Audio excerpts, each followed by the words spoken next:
नमस्कार मित्रांनो, आज आपण रसगुल्ला करणार आहोत।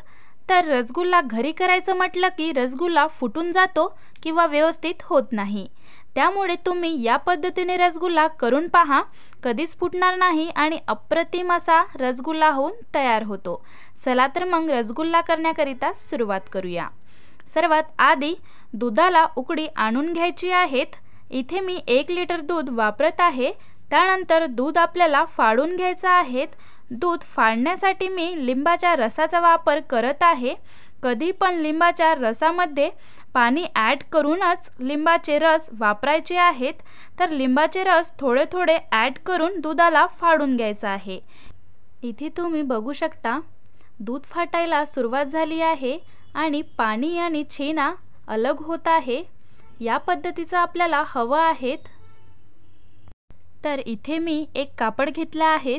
आपल्याला अशा प्रकारचा कापड घ्यायचा आहे ज्यामधून पाणी नितळू शकेल।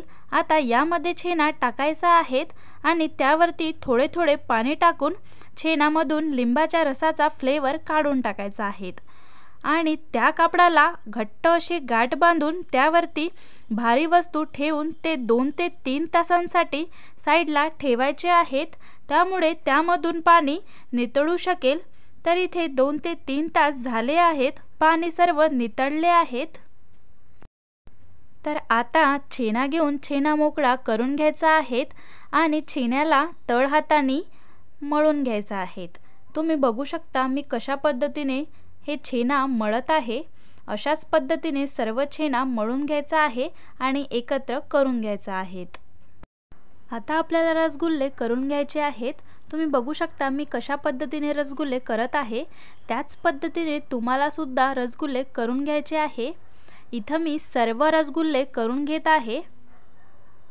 रसगुल्ल्याची चाचणी करण्यासाठी इथे मी 3 वाटी पाणी घेतले आहे आणि 1 वाटी साखर घेतली आहे। त्याचसोबत यामध्ये 1 चम्मच विलायची पूड टाकायची आहे आणि या चाचणीला 1 उकळी करून घ्यायची आहे। चाचणीला उकळी आलेली आहे। आता या चाचणीमध्ये सर्व रसगुल्ले सोडून देऊया। कधी पण लक्षात ठेवायचं आहे, चाचणी आपली उकळतीच राहायला हवी, तेव्हाच आपल्याला रसगुल्ले टाकायचे आहेत। इथे मी सर्व रसगुल्ले टाकून घेत आहे। आता 5 मिनिटांसाठी रसगुल्ल्याला असंच होऊ द्यायचं आहे। इथे तुम्ही बघू शकता रसगुल्ले फुलण्याकरिता सुरुवात झाली आहे।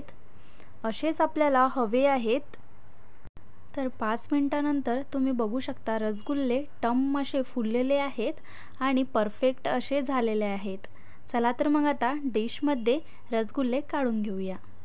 रसगुल्ले खाण्यासाठी रेडी आहेत। हे रसगुल्ले तुम्ही एकदा तरी नक्की ट्राय करा आणि कसे वाटले नक्की कमेंट करा आणि जाता जाता चॅनलला देखील सबस्क्राईब करा। भेटूया पुढच्या व्हिडिओमध्ये नवीन रेसिपी घेऊन। थँक्यू।